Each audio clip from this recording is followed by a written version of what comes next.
All right, we're on 12.3 and we're going to do a lot of practice with future value. Okay, so if we make deposits into a savings plan, we can calculate the sum to which they will grow. And when we deposit into a savings plan, of course, there's interest involved, and so compound interest is what causes it to grow. If we know the dollar amount of the deposits when they're made, the interest rate, and how often the interest is compounded, then we have everything we need to put into our financial calculator, and then we let it do the work. All right, so let's take a look at this example.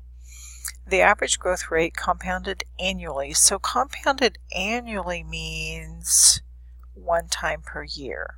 Okay, so that's just a yearly thing. For a certain corporate stock over the last 100 years is 12%. That's a long time. All right, 100 years, 12%.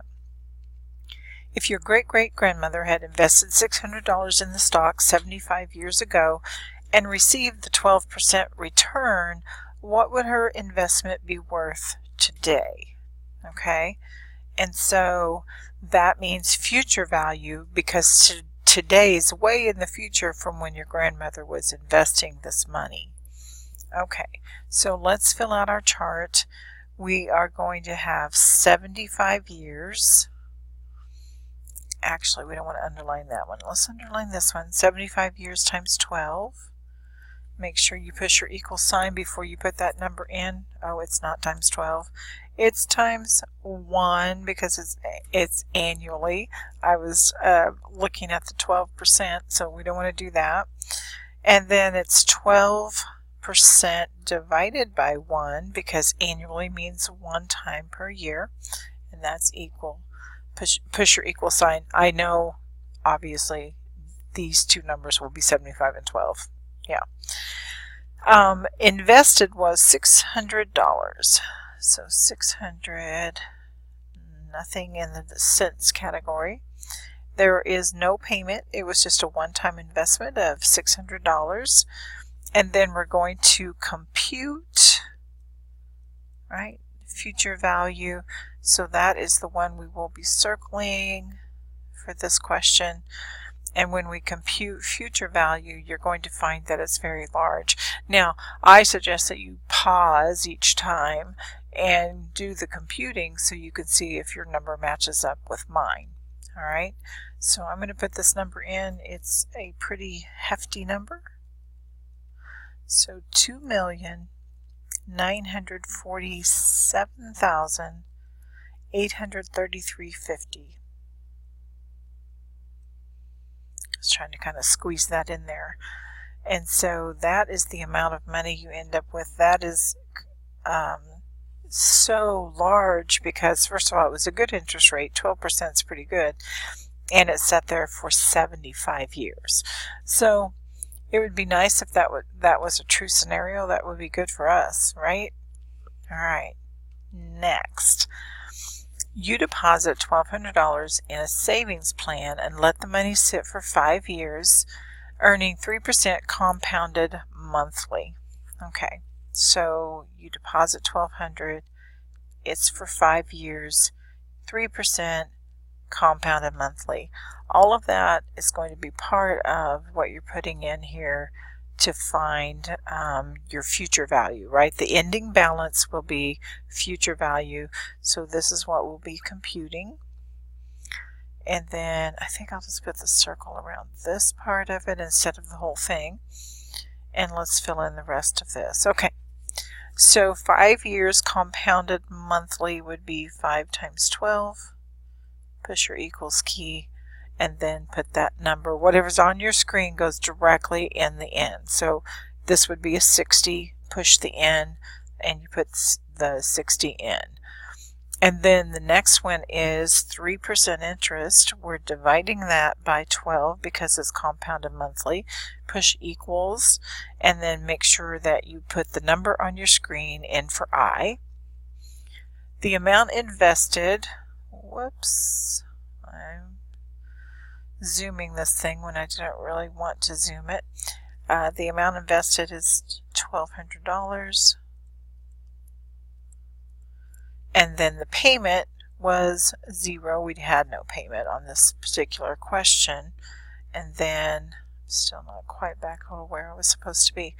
And then we will compute our future value to find what this grew to. Now, this was just a 3-year growth, so it's not nearly as nice as that 75-year growth. When you compute future value, you should get 1,393.94. Oh yeah, and I think I've been telling you guys you need to put commas in your numbers that you put in the chart. All right. So we're going to go on to the next example. Remember, just pause and work through the example yourself so that you can check with me as we go and see how that turned out. All right, here's another one of those with a crazy amount of time going on. Your great-great-great-grandfather lost $45 playing poker at a fur trading post in Wyoming 160 years ago. Oh, that's a long time. If he had not been tempted to get into the poker game, and instead he deposited the $45 in a savings account earning 4.2% compounded annually, how much money would be in the account today? Okay, so it's $45, 4.2% compounded annually. And so let's work our way through this chart. It was 160 years. Compounded annually is once per year. So we're just multiplying by 1.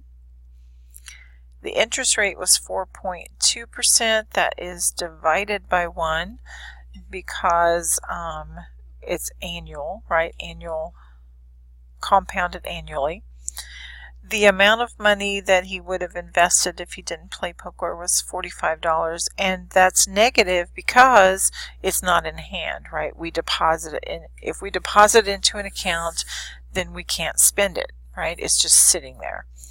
The payment was 0, and then we're going to compute future value, right?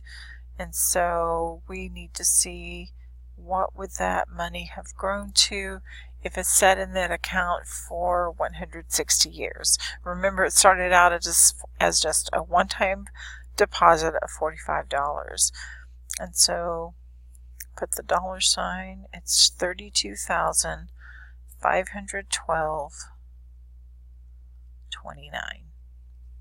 All right, so that was still a pretty nice growth considering it was only $45 in the first place. Okay. Tammy Brown is 33 years old and deposits $1,000 twice each year into an individual retirement account, an IRA. If the account earns 8% compounded semi-annually, how much will Tammy have when she retires 35 years later? All right, so this is the first time we've had a semi-annual compounding. And so let's do this. 35 years later, it doesn't really matter how old she is, 8% compounded semi-annually. How much will she have when she retires 35 years later? So that would make her 68, but really the 35 is the part that we need. She deposited $1,000. All right, so compounded semi-annually means 2 times per year, semi-annual. So this will be 35 times 2. Make sure you push your equal sign. And then 8% interest, and that's divided by 2 because it's compounded twice a year, semi-annually. Her present value is 0 because she is making payments twice a year. I guess I should have said that because it's not just a one-time deposit. When she makes a deposit, or when she deposits money twice a year, anything that occurs more than one time is a payment.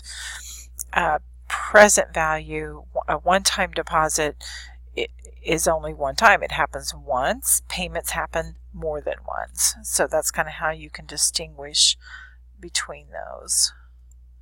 Okay. So $1,000 twice a year.